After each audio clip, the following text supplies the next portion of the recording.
កាលពីព្រេងនាយមានទេពធីតាមួយរូបដែលមានរូបសម្រស់ស្រស់ស្អាតផូរផង់ល្អឯគ្មានពីរបានចាប់ចិត្តស្រឡាញ់ទៅលើបរិសម្នាក់ដែលមានរូបសម្រស់ស្រស់ស្អាតស្ទើរតែរកកន្លែងទាស់គ្មានហើយដូច្នេះហើយការស្រឡាញ់របស់ទេពធីតាគឺពោរពេញទៅដោយការប្រច័ណ្ឌរហូតទ្រាំលែងបាននៅថ្ងៃមួយទេពធីតាក៏បានសម្រេចចិត្តធ្វើរឿងមួយយ៉ាង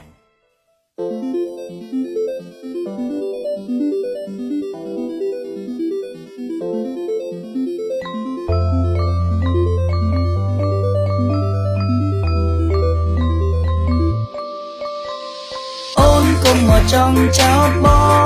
ងមិនណាត់បត់ចិននួនឡងមកដងណាទេមានមេគុំចិត្តតែចោតតើបងនេះសាវ៉ា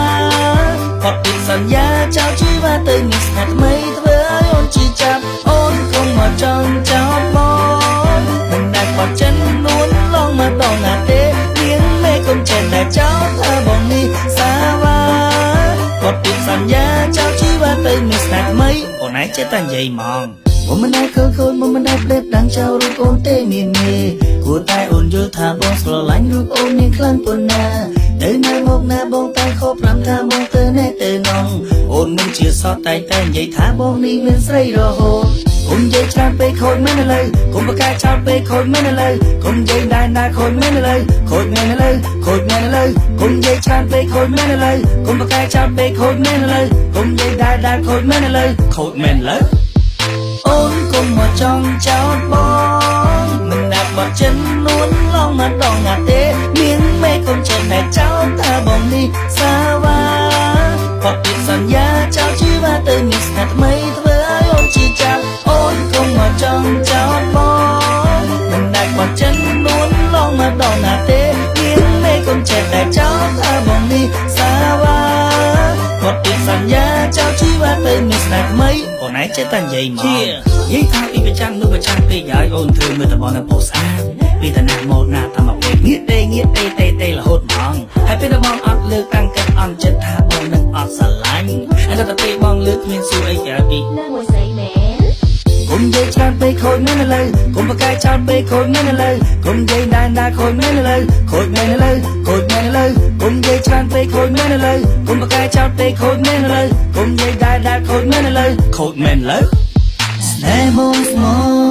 អូពីចិត្តមិនได้កិនតែសាវ៉ាឡើយសូមត្រឹមត្រូវជឿបងចោស្នេហ៍បងស្មងទុំជូនអូនមួយគុំនិយាយច្រើនពេកខូចមែនឥឡូវគុំប្រកែកចោលពេកខូចមែនឥឡូវគុំនិយាយដែរខូចមែនឥឡូវខូចមែនឥឡូវគុំនិយាយច្រើនពេកខូចមែនឥឡូវគុំប្រកែកចោលពេកខូចមែនឥឡូវគុំនិយាយដែរខូចមែនឥឡូវខូចមែនឥឡូវអូនសម្លាញ់ស្ដាប់បងនិយាយបើសិនជាបងទៅណាមកណាខលខូចមានស្អីវាអត់អីទេកុំឲ្យតែបងមាន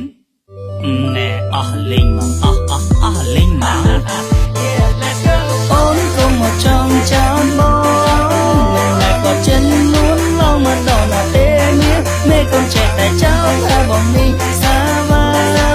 អត់ពីសន្យាចោលជីវ៉ាទៅមានស្នេហ៍ថ្មីខ្លួនឯងចេះតែនិយាយមកនិយាយពីប្រច័ណ្ឌនោះប្រច័ណ្ឌពេកហើយមើលឯងនឹងផុសស្អាតគ្រាន់តែទៅទិញថ្នាំកលូតកពួរសោះណាងាកទេរករឿងរហូតមកតែមិននិយាយច្រើនឈប់ខឹងបងនាំអូនទៅញ៉ាំនំបញ្ចុកស្លោកខ្មែរហើយអ្វីដែលទេពធីតាចង់ធ្វើនោះគឺធ្វើក្រចកផាត់មុខធ្វើសក់